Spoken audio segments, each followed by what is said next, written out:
Government is hiding definitive proof of alien life. A recent poll reports 40 million Americans have seen or know someone who's seen a UFO. But military leaders and politicians continue to deny the existence of aliens. Finally, government insiders are breaking their silence and giving us the truth about what they know and why they're covering it up. Of all the things you've emailed me about, here's one of the most requested. It is time to decode what the government knows about alien life. I'm Brad Meltzer. I've spent my life collecting stories, signs, symbols, and codes hidden in plain sight. Some have become the basis for my novels, but I've only scratched the surface, and now history's given me the resources to investigate the rest. This is Decoded.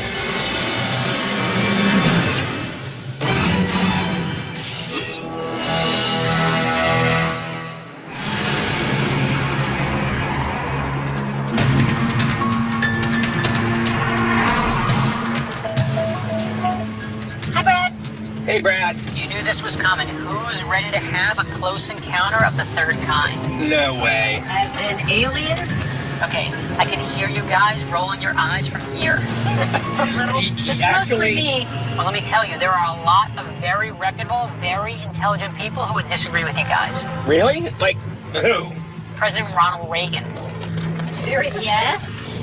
President Jimmy Carter. What?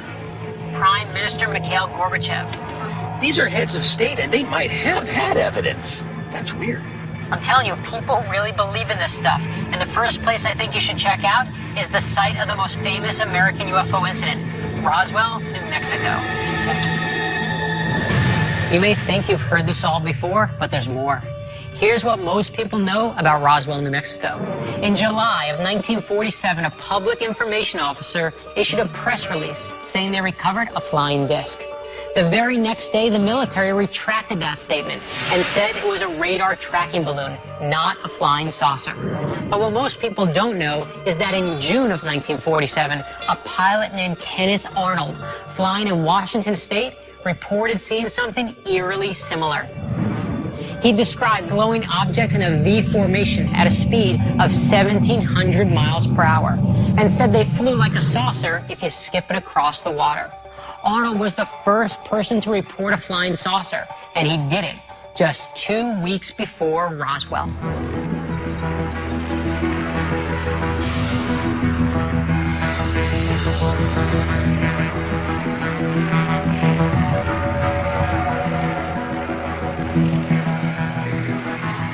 My dad was Walter Hott. He was a lieutenant at the local base here, Roswell Army Airfield. He was a bombardier navigator with flight status. He also was a public information officer for the base. And on July 8th, 1947, Colonel Blanchard called him in that morning and said, you need to issue a press release. We found a flying saucer, and so we issued the press release. Basically, we have in our possession a flying saucer. It's being flown to higher headquarters. And there was a contradictory story the next day saying, from General Ramey, saying basically, it's a weather balloon. People here didn't know what they were talking about. And once they said, it's a weather balloon, it's classified, done. Here's the key question, right? Maybe it was just a weather balloon. So to figure it out, we need to ask, what did Howard actually see? Did it look like a weather balloon? Here's the fact you need to know. At the time of the Roswell sighting, weather balloons were made from a flexible, lightweight neoprene rubber, weighing in at less than 1 pound. Tethered to the train would be a short nylon kite tail, featuring a data transmitter. But that's about as complicated as these devices got. Howard described something otherworldly and indestructible. So, could an accomplished military man, an aviator, really confuse an extraterrestrial spacecraft with a 1 pound weather balloon? Did you ever have a heart-to-heart with your father and say, okay, Dad, what exactly did you see, or what do you know? He handled the debris. I did ask him at one point for some details about the saucer, about 22 feet in diameter. He did make statements about we couldn't burn it, we couldn't tear it, we couldn't cut it, which told me that it was not of this earth. Did your father see the bodies? My father saw something under a tarp at the hangar. Now, he did describe large black eyes, slits for nose, little slit for mouth, slit for ears, long extended forefingers, longer arms, which to me is pretty detailed for somebody that didn't see something. Do you think that the government is covering something up? My opinion, and general opinion of probably about 75% of the people that come through the museum, yes, the government is covering something up. I believe that we were visited. I personally believe that there is more out there.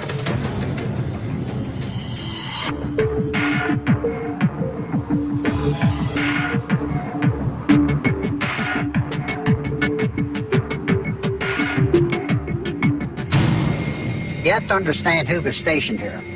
It was the 509th Bomb Wing who dropped the atomic bombs in Hiroshima and Nagasaki during the Second World War. These were not typical GIs. These were the best we had, the best pilots, the best navigators. And to say that they could handle and deliver the atomic bomb but too dumb to know the difference between a weather balloon and a flying saucer is not something I can buy into. Building behind us is Hangar 84 in 1947. The debris that was brought from the ranch 60 miles northwest of here was brought to the hangar and stored here for a short period of time. And we also have witnesses who claim to have seen bodies inside the hangar. A body from the crash. Most of the people that I've talked to now say they were what we would refer to as humanoid. Walter Haught told me that he saw a body laying on the floor, partially covered with a tarp that he described as about the size of a 12-year-old child. They have the features of a human body, except they have the larger eyes, a bigger head. There's been descriptions for 4 fingers instead of 5, very thin. Not anything that anybody has ever seen. What is your belief about this humanoid? Based on the information I've gotten over the last 20 years, 15, 20 years from witnesses, I have to believe that it is not anything of Earth. It's easy to think these reports are influenced by popular images and movies of the time. Because the big eyes and the oval head and the gray skin sound like every alien you've ever seen in any bad science fiction movie, right? Except that most of those movies came out after the reported alien sightings. And many of the movies claim to have been based on depictions of people's reports. So which came first, the chicken or the little green egg?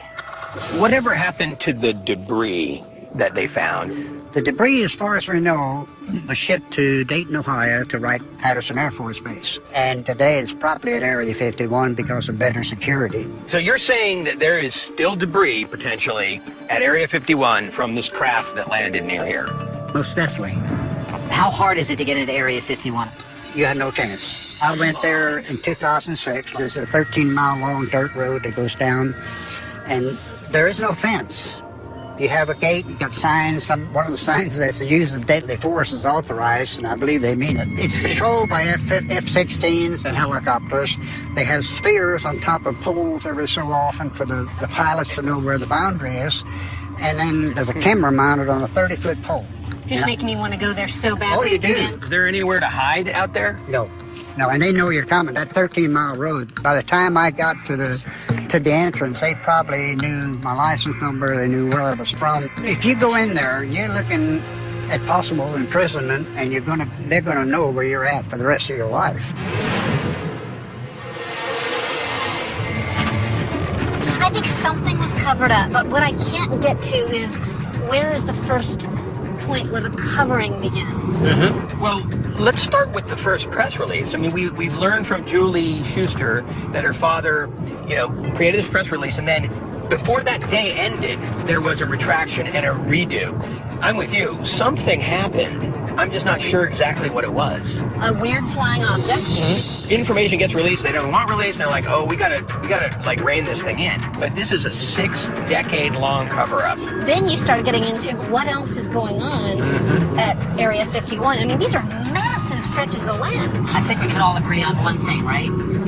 Something crashed in Roswell in 1947, and it wasn't a weather balloon. Absolutely. And I think we can also agree that we have to go to Area 51.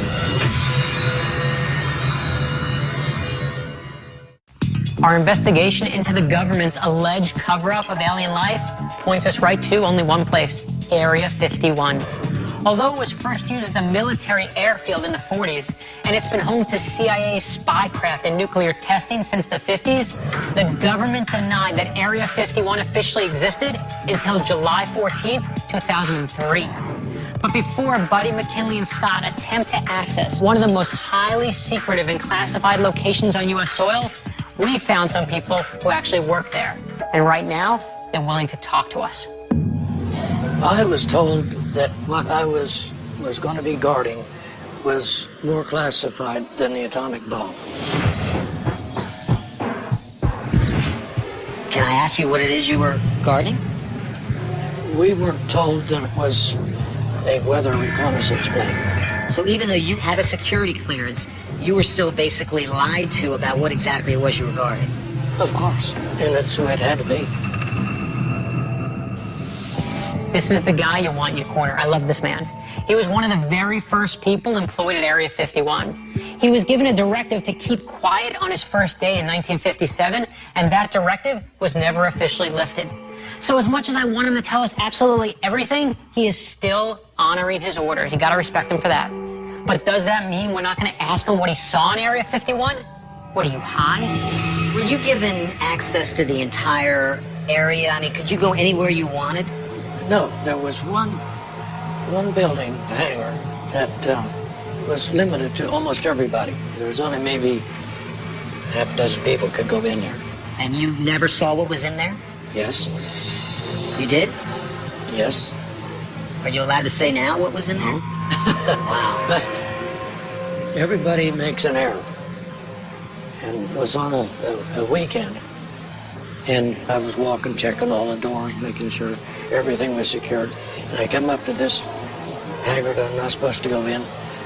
And I cracked the door and it's open. You saw something that you can't discuss with me. And all these years later, you still can't discuss that? I've never told anybody.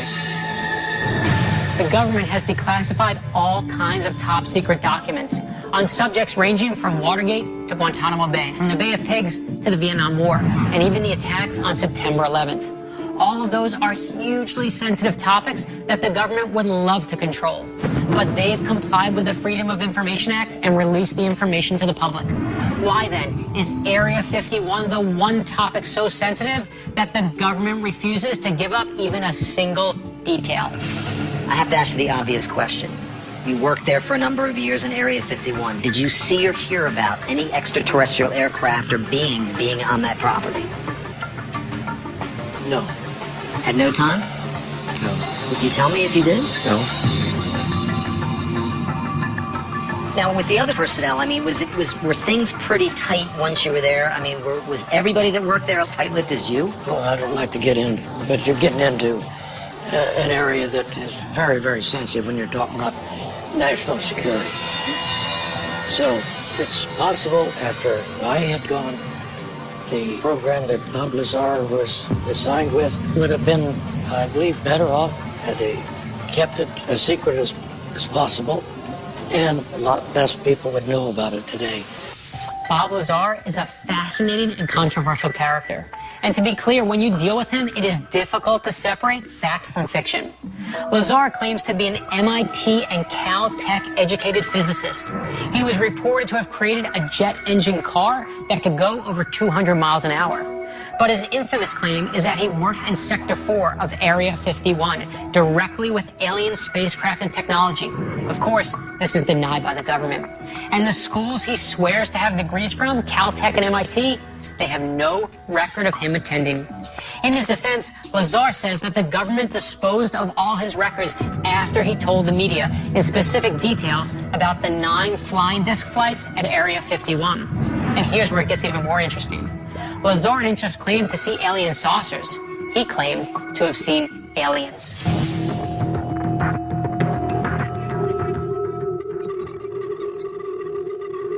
We've been looking into Area 51, and this name, Bob Lazar, keeps coming up. And we understand you were friends with him. Is that correct? Yes, I met Bob in 1988, summer of 1988. Took us out to see one of the flying saucers fly.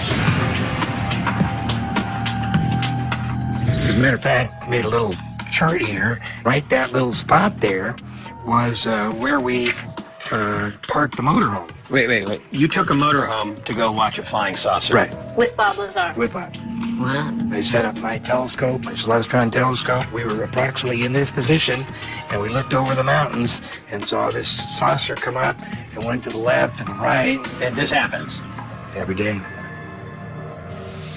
John Lear is a humble and unassuming guy. So let me do a little bragging for him. He's quite simply one of the most accomplished pilots in United States history. He's flown 150 types of aircraft.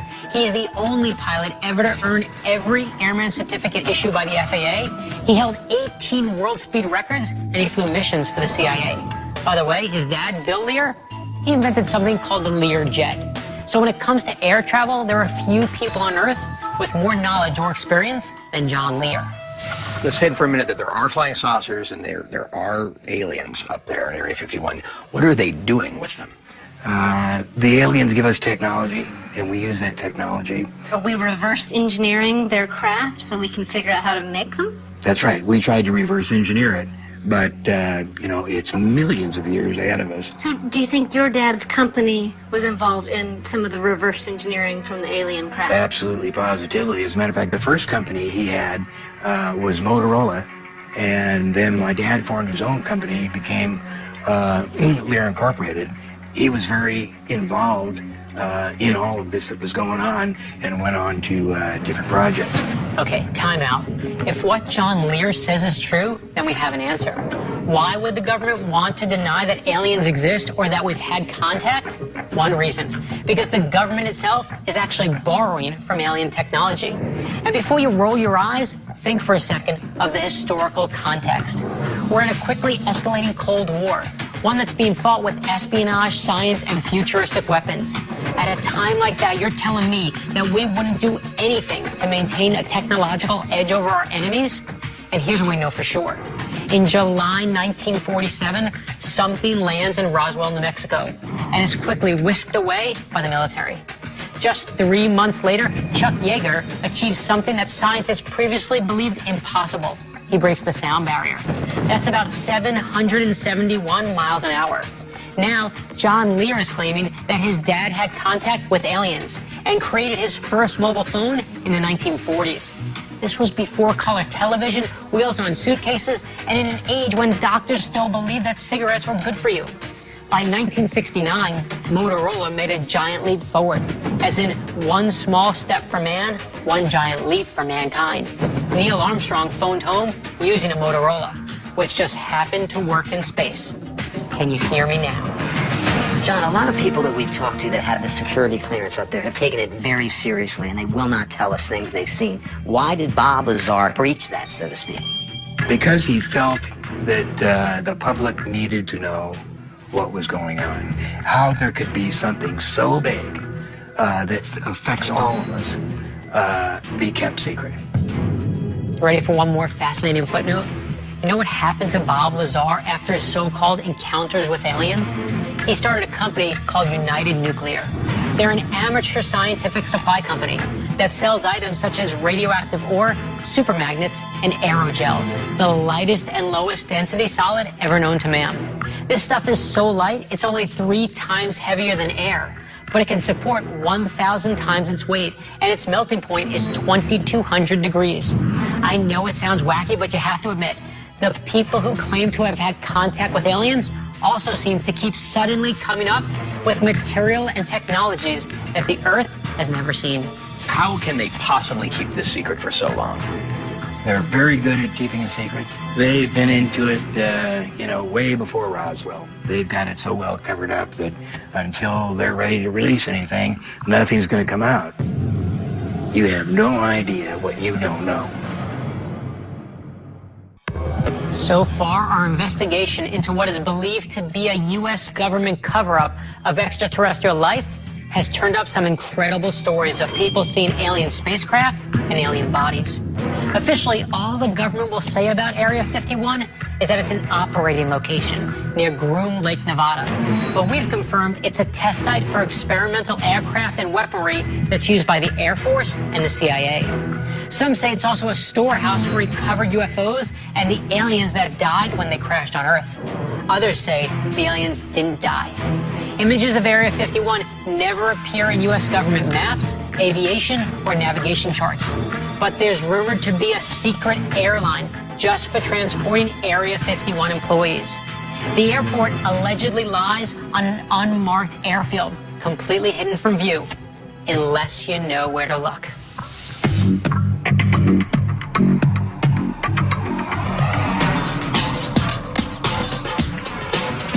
We think that these are the planes that take people to Area 51. These airliners? Exactly, and it's called Janet Airlines, which is pretty amusing. And we're talking about, hundreds of employees. Janet Airlines actually has 6 737s carrying approximately 190 passengers each and 5 smaller jets.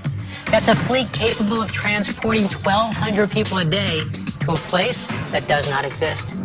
No one knows why the name Janet was chosen, but some say it stands for Joint Air Network for Employee Transportation, while others claim just another non-existent terminal.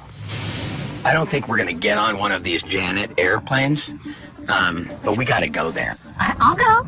Okay. Hey, Brad. It sounds noisy where you guys are. Well, we're at an airfield, actually, and we're looking at the planes that bring people to Area 51, the area that doesn't officially exist. We need to book you guys 3 tickets. Yeah, I think that we're not going to be able to do that, so we're thinking of just driving to Area 51. What do you think of that idea? I love it. That's what we're here to do. We hope we don't end up saying it seemed like a good idea at the time. Do be careful, because remember, this is a place that doesn't exist. So if anything's going to happen to you, it'll be like it never happened. Well, let's at least memorize phone numbers. Last time we were in jail, we couldn't remember anyone's phone number. So we'll have your phone number, you'll have bail money, and you know we're going there. If anything happens to you, I'm just hoping it's a problem that can be solved with bail money. Okay, he's messing with us again. Not really. I hope so. To get to Area 51, you travel a road officially known as Route 375, but known to everyone else as the Extraterrestrial Highway. Area 51 shares a border with the Yucca Flat region of the Nevada test site, where more than 700 nuclear tests occurred. And if you didn't think the neighbors could get worse, Yucca Mountain Nuclear Waste Repository is 44 miles to the southwest. At the center of Area 51 is Groom Lake, a salt flat about 3 miles in diameter. On its south side is a series of landing strips, a dormitory, firehouse, and even baseball fields and tennis courts.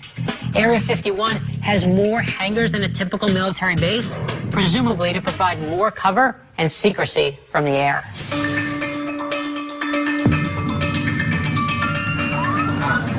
Okay. Look, the cops are pulling us over. They're not after us.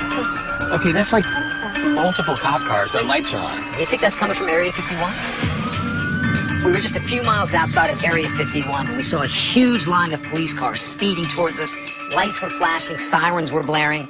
We pulled over and none of us could believe what we saw next. Okay, there's a giant white thing coming this way. Look at that thing. It's a wide load. Look at this. This is beyond a wide load. It's taking the whole... See, here it comes, right there. Check it.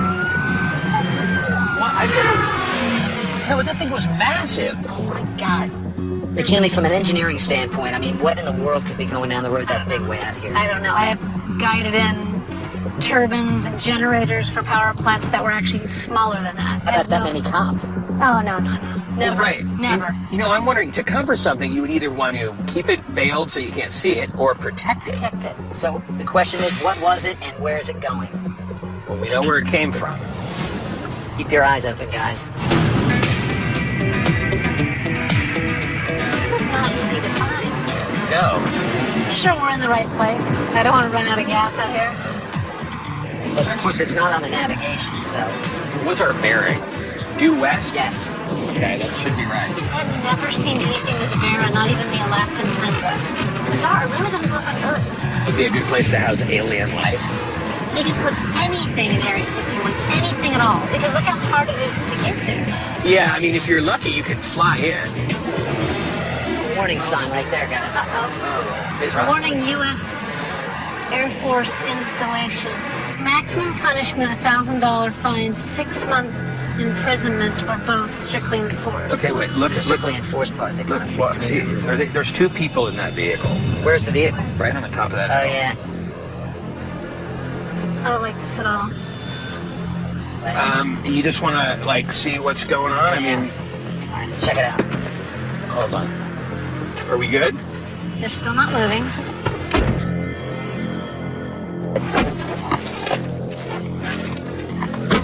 Unlawful in this area without permission of the installation commander. Anybody have permission of the installation commander? Do not. Do not. Well, So it has an actual name, the Nellis Bombing and Gunnery Range. That's a confidence that's a builder. bunch of crud. Oh, you don't think that's... No, that's not what this is. Everyone had different opinions on Area 51, but the one thing everybody agreed on was that the security there is deadly serious. We knew we had to pay close attention to their regulations. Okay, there is a road right here, and there's no sign that says no trespassing right here. I wonder if we could go straight up the hill. Actually, we can, and that would give us a vantage point to see if we can see it. Okay, we've done this before. Let's make sure really we don't see. Okay, while we're walking, I'm going to make sure that car doesn't start moving toward us, and if it does, we're out of here. There's a bunch of surveillance cameras. See, there's another one up there. See, it's weird. They kind of have the same profile as a cactus. Oh, wow, this is a better view, though. We're getting close to that truck, the white nut. No, this place is incredible. But look, I mean, we could go. You really have to know where you're going to know where you're hiding something. Here's the most fascinating fact about Area 51. It was built on top of a silver mine. That means there's a whole network of underground tunnels and caves. The most sensitive and top secret stuff may actually be underground. So what we've got surveillance cameras to the left. We have a truck on the hillside in front of us with two men in it, and we have some kind of information installment on top of the highest mountain in the area. But just because this is a good hiding point doesn't mean there are alien spacecraft and bodies. They could be hiding anything. Okay, that truck is moving. They're coming this way, guys. You want to start moving down the hill, guys? Yes. Okay. Let's start heading this Let's car. Let's kind of go quickly. I don't like this at all. He's staring at us. Let's go faster. Get the Lincoln fired up. We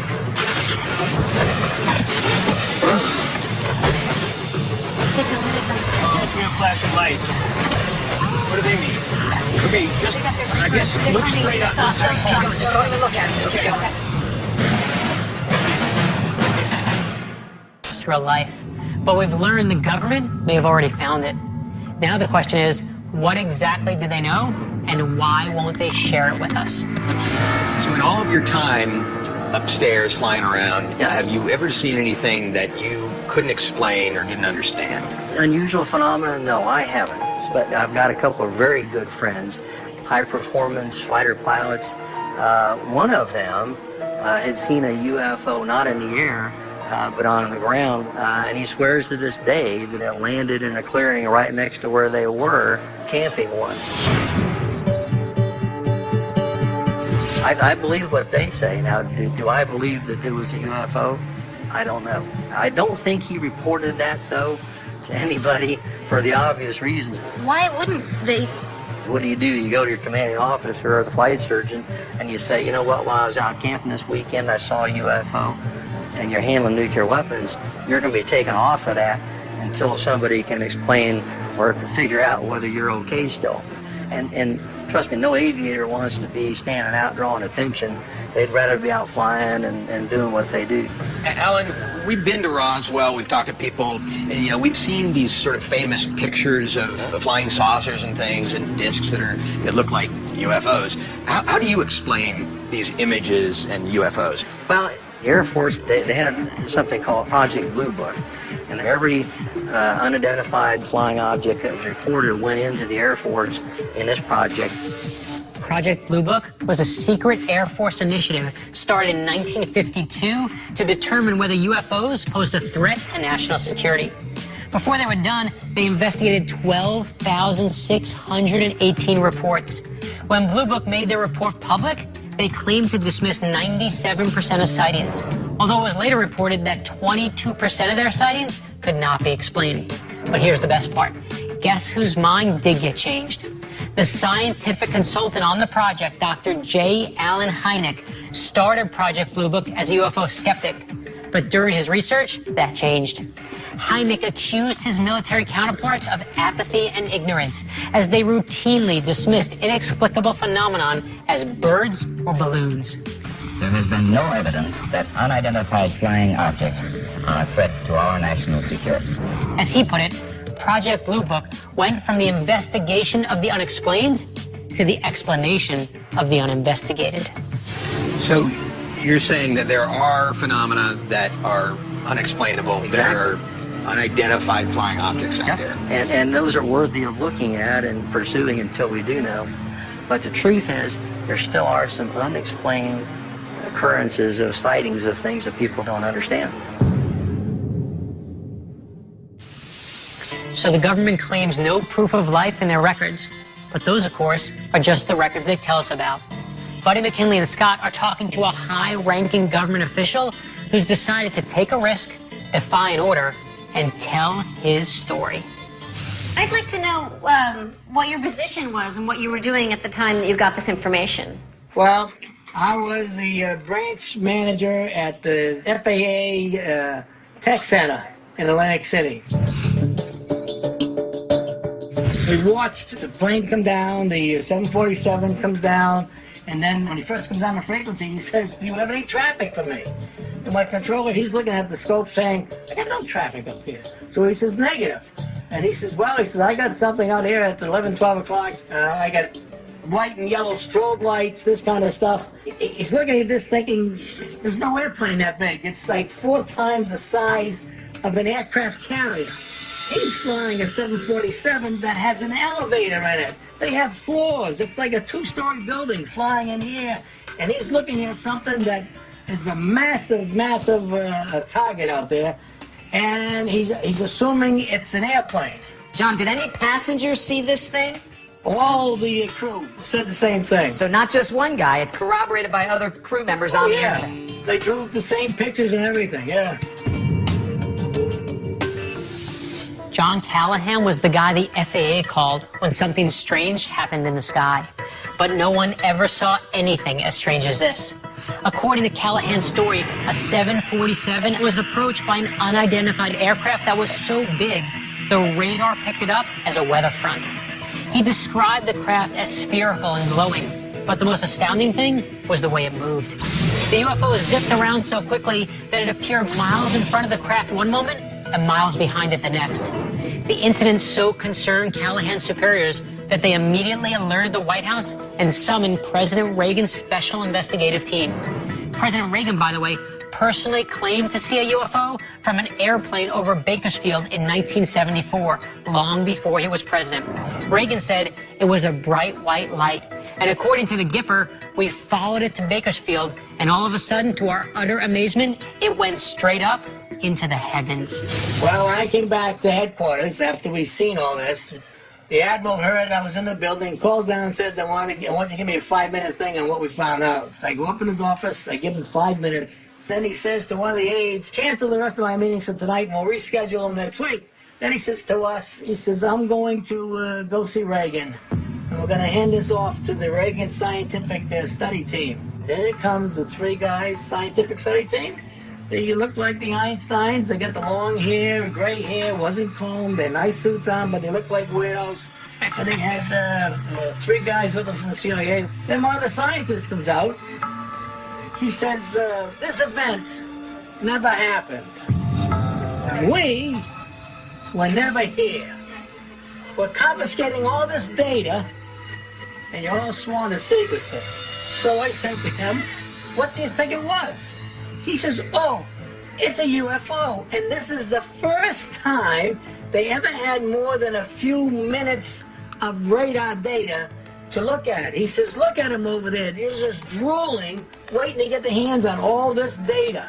So the lesson is to stop calling Washington. Right. Stop calling Washington when these things happen. There's nobody else to call. Even if you call the newspapers, a lot of the newspapers think you're a crook anyway because they've been brainwashed that if UFOs existed, the government would know and the government would tell you. They know what's good for you and they know what you should be thinking.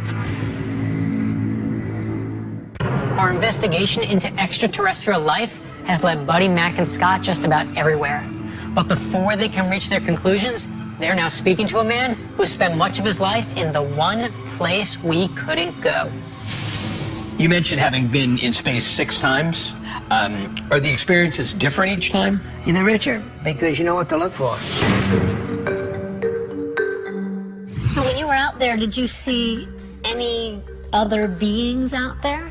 Nope. I wanted to. You wanted to? I wish. Oh, yeah. But you think there's other life out there, but you just don't have evidence of them visiting our planet yet. Every time you take a timed exposure with a Hubble, it's 2,000 galaxies times 100 billion stars. That is 2,000 times 100 billion. So within one picture, it's 200 trillion stars you're looking at with one picture of Hubble. And every time you aim it, you have another 100 trillion stars. So you're just saying the probability is? Massive. It's a certainty. A trillion is a million million. So even if the chances of life existing near a star are only 1 in a trillion, for every picture the Hubble takes, there would still be 200 planets with life on them. So, what's so interesting about Earth is the atmospheric pressure, the amount of water, how close it is to the sun. I mean, all the dials are set perfectly for life. You believe that those dials are set perfectly somewhere else That's within? a nice way to put it. Yes, but when you have in one Hubble picture 100 trillion stars, not many dials have to be correct, and you still have a trillion planets with life on them. But that stuff out there it's massively advanced in the evolutionary string. The stuff because other life? Yeah, life out there. But it also has had a chance to do 1 billion years of technology. Really? They've been around for 12 billion years. The Hubble constant pretty much defined age. You think there's something beyond just, a certain bacteria and a certain volcanic ash? They're doing interstellar travel. You think so? Of course. If you have an advanced evolutionary string, which has been developing technology for 1 billion years, star travel is happening. So if you think in 200 years we got from maybe a drill press operated by an ox to here, to a spacecraft, to iPhone, yeah. Or me, born and raised, when I was a kid, this locomotive not here. I was steam locomotive. Steam locomotive to be an astronaut. You're steam thinking, locomotive to space. What could another strain of life have done with 1 billion years? With 1 billion years. Today, there's more computing power in a cell phone than there was in Apollo 11, and that brought man to the moon and back. And these are advancements in technology that every baby boomer can vividly remember changing in their lifetime. So imagine what we'll be able to do in another 10, 100, or 1,000 years. But that's not what the astronaut is talking about. He's talking about 1 billion years from now, when our descendants look back at us and our technology the way we look back at cavemen. Story, if you're 100% certain that there's been other life around for 1 billion years and they are traveling from star to star, why haven't they visited here? First of all, you have to look at the statistics of, yes, there's star travel going on, but there's a heck of a lot of places to go to. Even though star travel is going on, things are far away. But how sure are you? I'm as sure as I can be, but I don't have the evidence. It's statistical. It's the power of life. So we have 4 million species here. Right. So life did not just create a handful of species. Life has got the muscle and the survivability to survive under a huge number, the dials, and you have massive time. Put those 3 together, it's everywhere. It's somewhere else besides here. Yeah. Buddy, Mac, and Scott have dug deeply into all the best-known alien encounters and found some little-known information. They've talked to credible sources who've told them truly incredible stories. Here's what I know from what we found. I believe that the FAA, CIA, Air Force is not allowing an open, transparent scientific investigation. I mean, there is no doubt in my mind that they're trying to control information. Yeah. Now, whether they're covering up, proof of alien life, I don't think they have it yet. I don't think they have the knowledge to cover up. I think they're scrambling to figure out what's going on before anybody else, and I think they are scrambling. See, I agree with that to a certain extent, but I think that there has been ample evidence that it is alien life that the government's covering up. I mean, well, first of all, we have a very credible sighting of what can only be described as a spacecraft by a pilot for a Japanese airline. I mean, this guy has nothing to gain and everything to lose by having the sighting. We have credible military sources that tell us that they were told that a flying saucer had crashed in Roswell, and then they were told to change the story. I mean, if they're trying to keep military secrets from us to keep us safe, that's a good thing. But there does seem to me to be credible evidence that we found in this investigation. Do I think the government is covering up the existence of alien life? I don't think they are. I think they're covering up the existence of UFOs.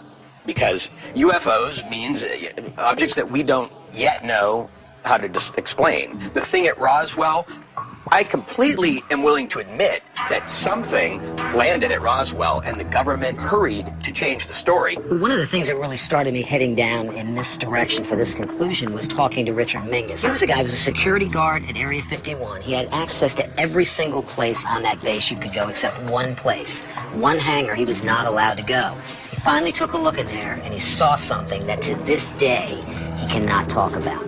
I do believe that some other kind of life exists beyond just the life on our planet. We can't even imagine how large the universe is, and so somewhere the dials are just right for some kind of life to exist. I completely agree with you guys that alien life has to exist. Now, I will say this. I think lots of the things we've heard are pipe dreams that people are having, and they're people's imaginations, and there are people that are a little cuckoo. But there's just been too much evidence that I've learned about during this investigation to make me think that it hasn't been here at some point. That brings me back to our conversation with Story Musgrave. We looked at him point blank and said, did you see anything? And he paused and he said, no, but I wanted to. Well, then let me just ask you point blank. Do you think alien life exists? At all, anywhere in the universe? I've seen a UFO. You're kidding, right? You don't tell everyone that you've seen a UFO for a lot of different reasons. Makes you sound like a wingnut. Right. I was a young boy, 8 years old, traveling with my family, and my father looked up in the sky from the car, pulled the car over immediately. There was a giant, glowing, oval-shaped orb in the sky. It was illuminated from within. It looked like it had fire around the edges. And we pulled over, numerous cars pulled over, and everyone stopped and got out and pointed to this thing, and no one knew what the hell it was. I gotta be honest, buddy, if you had told me that story before we started this investigation, I would have thought maybe you were a little crazy. But after everything we've learned and everything we've seen and everything people have told us, that's incredible. It was one of the most incredible images that I have from my childhood. I mean, I don't have nightmares about it or anything. I have wonder about it. Was it of another world? I don't know. The majority of stars in our universe are more than 1,000 light years away. So that means it would take an alien 1,000 years just to get here. They can't get here faster because physicists believe that the speed of light is the speed limit of the universe, and that it's impossible for anything to move faster. But physicists also believed it was impossible to travel faster than the speed of sound, until Chuck Yeager proved them wrong in 1947 when he broke the sound barrier. People thought it physically impossible for a human being to run a mile in under 4 minutes, until Roger Bannister did it in 1954. Remember, just because something hasn't happened yet never means it's impossible. I want to believe that we're not the only life out there. Ronald Reagan says he saw a UFO with his own eyes. So did Jimmy Carter. And Stephen Hawking, one of the greatest thinkers of our time, thinks it's a mathematical impossibility to say there is no other life. But listen to what Hawking says, because he also gives us a warning. He said, we only have to look at ourselves to see how intelligent life might develop into something we wouldn't want to meet. He goes on, if aliens ever visit us, I think the outcome will be much as when Christopher Columbus first landed in America, which didn't turn out very well for the Native Americans. So, for as much as I want to believe, we need to always be very careful what we wish for.